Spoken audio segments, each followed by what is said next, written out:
अस्सलाम वालेकुम स्टूडेंट्स। तो अपना ऐसे सीरीज़ जारी रखते हुए हम क्लाइमेट चेंज पे एक ऐसे डिस्कस करेंगे आज। इसको डिस्कस करेंगे, समझेंगे इसको, लिखेंगे इसको, और मैं आपके साथ मुकम्मल ऐसे भी शेयर करूँगा जो आप विदाउट एनी रिस्ट्रिक्शन आप अपने लिए कॉपी कर सकते हो, आप इसको लिख सकते हो और आप इसको कहीं पर भी यूज़ कर सकते हो। मेरी तरफ से आपको फुली इजाज़त है। बिस्मिल्लाह करते हैं अपना इसे। अ, सबसे पहले तो मैं ये कहना चाहूँगा कि हालिया दिनों पाकिस्तान में जो बारिशें हुई हैं और जो फ्लड आया है, अब ये 2025 में दोबारा से और कुछ एरियाज़ अफेक्टेड हुई हैं। तो इसको मद्देनज़र रखते हुए हो सकता है मुख्तलिफ जो एग्ज़ाम्स हो रहे हैं किसी भी प्रोविंस में, पंजाब में, सरहद में, सिंध में, बलूचिस्तान में, जहाँ पर भी। तो अब जब एग्ज़ाम होंगे तो एग्ज़ाम में ज़रूर क्लाइमेट चेंज पे दोबारा से अब एसेस आना शुरू होंगे। तो इसलिए मैंने ज़रूरी समझा कि हम क्लाइमेट चेंज पर 1-2 एसेस कर लेते हैं ताकि हमें चीज़ें समझ आ जानी चाहिए। तो मैंने एक स्टैंडर्ड सा एसे इस पे बनाया है। आप इस एसे को किसी भी एग्ज़ाम में यूज़ कर सकते हैं अपने नीड के मुताबिक। तो आइए जी बिस्मिल्लाह करते हैं। हमारे पास जो इसका आउटलाइन मैंने क्रिएट किया है। सबसे पहले हम आउटलाइन देंगे और आउटलाइन देते वक्त हम इस चीज़ का ख्याल रखेंगे कि ऊपर हमने सिर्फ आउटलाइन लिखना है, यहाँ पे हमने आउटलाइंस नहीं लिखना, ये आउटलाइन ही होता है। तो इसको आप आउटलाइन रखेंगे। इसके बाद हम इंट्रोडक्शन आप देंगे। इंट्रोडक्शन देते वक्त हमने इंट्रोडक्शन में किसी भी चीज़ को डिफ़ाइन करना है, तो definition and urgency of climate change.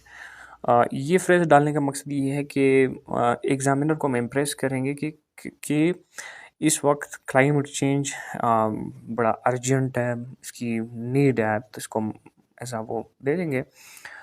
उसके बाद it's global and national implications, थोड़ा सा हम इसको टच देंगे, डिफ़ाइन करके और थोड़ा सा टच देंगे। डिफ़ाइन और टच करने के बाद हम इसके काजेज़ पे आएंगे, काजेज़ ऑफ क्लाइमेट चेंज। तो काजेज़ में मैंने इंक्लूड किया है कि industrialisation and greenhouse gas emissions, क्योंकि ओवर इंडस्ट्रियलाइजेशन हो रही है और ग्रीन हाउस गैस एमिशंस ज़्यादा हो रही हैं। गैस एमिशंस को हम डिस्कस करेंगे। दूसरे नंबर पे हम डिफॉरेस्ट्रेशन को डिस्कस करेंगे और and loss of natural carbon sinks, जो हमारे साथ नेचुरल कार्बन सिंक्स हम मतलब जो कार्बन को सिंक करते हैं, जो कार्बन को स्टॉप करते हैं। ज़ाहिर है मेरा मकसद है दरख्तों से, जंगलात से हम उसको काट रहे हैं चूँकि, तो वो कार्बन जो एमिशंस होती हैं वो उनको स्टॉप करती हैं। हम चूँकि उनको काट रहे हैं तो हम एक टाइप ऑफ मतलब क्लाइमेट चेंज को हम दावत दे रहे हैं। उसके बाद हम देंगे कि over reliance on fossil fuels, हम फॉसिल फ्यूल्स को ज़्यादा यूज़ कर रहे हैं, तो फॉसिल फ्यूल्स पे हमारा ज़्यादा रिलायंस है। ये भी उसका एक वो हो सकता है। तो ये इसका एक अगेन वो है। और उसके बाद अनसस्टेनेबल एग्रीकल्चर प्रैक्टिसेस, जो हमारी एग्रीकल्चर प्रैक्टिसेस हैं वो अनसस्टेनेबल हैं। इसको हम डिस्कस करेंगे। आफ्टरवर्ड्स जब हम आगे जाएंगे तो हमने कॉन्सिक्वेंसेस ऑफ क्लाइमेट चेंज को भी डिस्कस करना है यहाँ पे। तीसरे नंबर पे अब तीसरे नंबर पे मैं डिस्कस करना चाहूँगा कॉन्सिक्वेंस में जी, इसकी वजह से rising global temperature and heat waves, temperature हमारा बढ़ रहा है, हीट वेव्स आ रही हैं हमारे पास। और जी हीट वेव्स के साथ साथ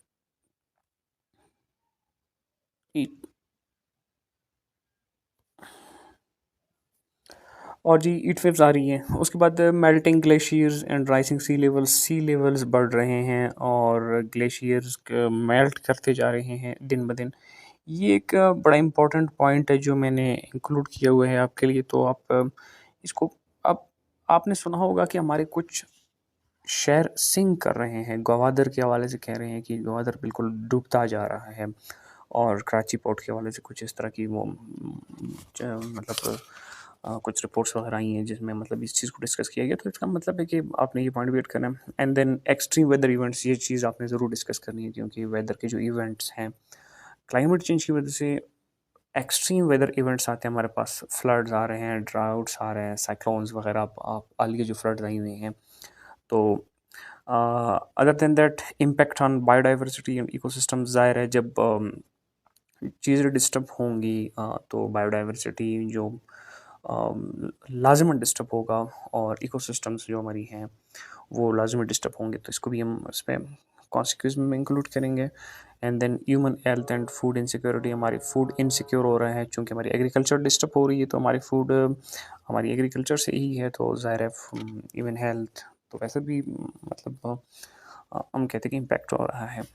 अब climate change and developing countries, अब अगर आपका टॉपिक मैंने चूँकि कॉमन ले लिया ना, क्लाइमेट चेंज अगर हो सकता है, अगर आपके पास टॉपिक आता है कि क्लाइमेट चेंज इन पाकिस्तान और द डेवलपिंग कंट्रीज़ लाइक, सो आपने ये जो मैंने चौथे नंबर पे दिया है, आप इसको ऊपर देंगे, आप इसको अपनी तरफ अपने हिसाब से मैनेज करेंगे।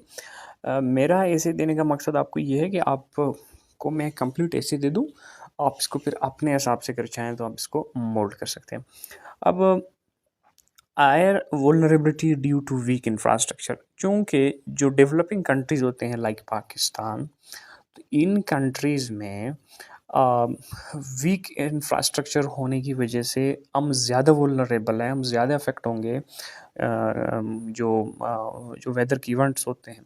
अब हाल ही दिनों आपने देखा कि इस्लामाबाद में जो मोटरवे डूब गया था, और कहीं पे पुल बैठ गया था, कहीं पे गाड़ियाँ बिल्कुल पानी में तैर रही थी, कोई वो सॉरी कराची में बिल्कुल वो गाड़ियाँ तैर रही थी पानी में, और मतलब सिचुएशन खुद आपके सामने, न्यूज़ वगैरह आप देखते हैं तो कितनी बड़ी तबाही हुई थी। मतलब हम डेवलपिंग नेशंस के पास इंफ्रास्ट्रक्चर नहीं है, प्लानिंग हम नहीं करते, इस वजह से अब देखें इतनी बड़ी तबाही पैमाने पे हो रही है। तो यहाँ पे अक्सर केसेस में अगर आप केस स्टडीज़ कोट करेंगे और एग्जांपल्स कोट करेंगे तो ज़्यादा इम्पैक्टफुल लगेगा आपका ऐसे। तो टाइप ऑफ केस स्टडी मैंने दिया है कि पाकिस्तान 2022 फ्लड। अब अभी अब जो नए फ्लड्स हैं इनका अभी तक स्टैटिस्टिक्स नहीं आए हैं, डाटा नहीं आए, तो इसलिए चूँकि 2022 का जो स्टैटिस्टिक्स डाटा है वगैरह वो अवेलेबल है, जिसकी इकोनॉमिक लॉस एंड डिस्प्लेसमेंट वगैरह हुई थी, तो इसलिए मैंने इसको इंक्लूड किया एज एग्जांपल। और अगर आप ये इंक्लूड करेंगे तो भी ठीक है। अगर आपका एग्ज़ाम 2025 के बाद हो रहा है, आगे हो रहा है, तब तक के लिए ये जो फ्रेश डेटा आएगा कंपाइल होके आएगा तो आप वो भी ऐड करेंगे, चूँकि अभी तक ये डेटा रेलेवेंट है। आपको ये मालूम होना चाहिए कि रिसेंट जो डेटा है आप उसको देंगे, इस पे आपने सोचना नहीं है कि यार मैंने 2022 का दिया है, अभी तो 2025 है, लेकिन ये रिसेंट है, एग्जामिनर्स इसको एक्सेप्ट कर लेते हैं नॉर्मली, और एज अ केस स्टडी आप ज़रूर दें इसको। यहाँ पे एक पॉइंट दिया है, climate change industries rich nations pollute poor nation suffer, ये भी एक ऐसा वो है, इसमें आप दे सकते हैं। अगले इस पे global efforts to combat, number 5 पे आएंगे कि क्लाइमेट चेंज को कम करने के लिए, इसको ख़त्म करने के लिए क्या क्या चेंजेस या जो चैलेंजेस आई हुई हैं, तो इसको इसको देखते हैं। इसमें ये है कि नंबर 1 पे Paris agreement and global carbon reduction goal जो हुई थी पेरिस एग्रीमेंट को, तो आप किसी भी एग्ज़ाम के लिए तैयारी कर रहे हैं तो आपने इसको ज़रूर देखा हुआ होगा और इस पे अपने तैयारी भी की होगी, और इसका डिटेल आपके पास होगा, तो इसको हम किसी और वीडियो में डिस्कस करेंगे, तो ये आप इसको ऐड करेंगे। अब रीन्यूएबल एनर्जी ट्रांजिशंस, ये हम ऐड करेंगे कि दुनिया ज़्यादातर रीन्यूएबल एनर्जी पे ट्रांजिट कर रही है, शिफ्ट हो रही है, मतलब इन ट्रांजिशन है, जारी है, विंड एनर्जी पे, सोलर पे, हाइड्रो पे, ताकि क्लाइमेट चेंज से दुनिया की जो तरक्की याफ्ता ममालिक हैं, जो दुनिया के जो अच्छे ममालिक अच्छे लोग हैं, वो अपना आने वाले 50 साल सोचते हैं, 100 साल सोचते हैं, क्योंकि उनके पास बुनियादी जो चीज़ें हमारी तरह मतलब डिस्टर्ब नहीं है, उनका सारा बुनियादी सेटअप क्लियर है, वो आगे का सोचते हैं। तो इस पे अब आगे है technological innovations and green finance पे बात हो रही है कि जी फाइनेंस मतलब ग्रीन फाइनेंस से मुराद टेक्नोलॉजिकल इनोवेशन, और ग्रीन फाइनेंस से मुराद कहते हैं कि दरख्त कटते हैं दरख्तों से फिर कागज़ बनता है, कागज़ से फिर कैश बनती है, मतलब सो एंड सो, तो इसको वो हम कहते हैं कि ग्रीन फाइनेंस इस चीज़ को कहते हैं कि मतलब कागज़ का इस्तेमाल कम हो और कैशलेस इकोनॉमी जिसको ज़्यादा डिस्कस किया जाता है आप नॉर्मल टर्म्स में। अब उम, अब नेक्स्ट आगे चलते हैं जी। हमारे साथ है पाकिस्तान एंड क्लाइमेट चेंज। अगर मैंने दोबारा से अर्ज़ करूँगा कि अगर आपका टॉपिक पाकिस्तान के रिलेटेड था तो आप इस पॉइंट को थोड़ा ऊपर वो अपने हिसाब से एडजस्ट कर देंगे। पाकिस्तान को हम कहते हैं कि fifth most climate vulnerable country है इस वक्त, according to green watch index है, इसको गूगल करें आपको मिल जाएगा। तो हम चूंकि फिफ्थ मोस्ट वुलनरेबल कंट्री है, तो इस चीज़ को आपने ऐड करना है ताकि मतलब आप एग्जामिनर को ज़्यादा से ज़्यादा इम्प्रेस कर सकें। और इस पे हम चैलेंजेस हमारे साथ फ्लड्स है, वाटर स्कार्सिटी हमारे साथ, फिर डिसर्टिफिकेशन है, डेसर्टिफिकेशन मतलब सराहें हो रही हैं। और अब इसमें इधर एक चीज़ हम देंगे कि कुछ इनिशिएटिव्स जो हमारी गवर्नमेंट्स ली हैं वो भी हम इस पे ऐड करेंगे कि बिलियन ट्री सुनामी जो इमरान खान के उसमें हो गया था, और clean green Pakistan, climate diplomacy, ये सब जो एफर्ट्स हम हमारी गवर्नमेंट्स ने लिए हैं इस हवाले से, ये सारा आप उसमें डिस्कस करेंगे। अ, अब इसमें the role of education and critical thinking, ये पॉइंट मैंने ऐड किया था। चूँकि नॉर्मल टॉपिक्स में मतलब ये है कि अगर आप एजुकेशन का कोई उस पे वो कर रहे हैं एजुकेशन के हवाले से, तो उसमें से अगर आ सकता है कि वो दे देते हैं कभी कभार कि मतलब हम किस तरह एजुकेट करें अपने आप को, अपने नेशन को। तो ये पॉइंट उस अगर टॉपिक उस मतलब एंगल से आता है तो आप उसमें दे देंगे कि climate change for sustainable practices, empowering youth with environmental responsibility and research drive and policies and so and so। अगर नहीं है तो अब ये सातों पॉइंट बिल्कुल स्किप कर दें।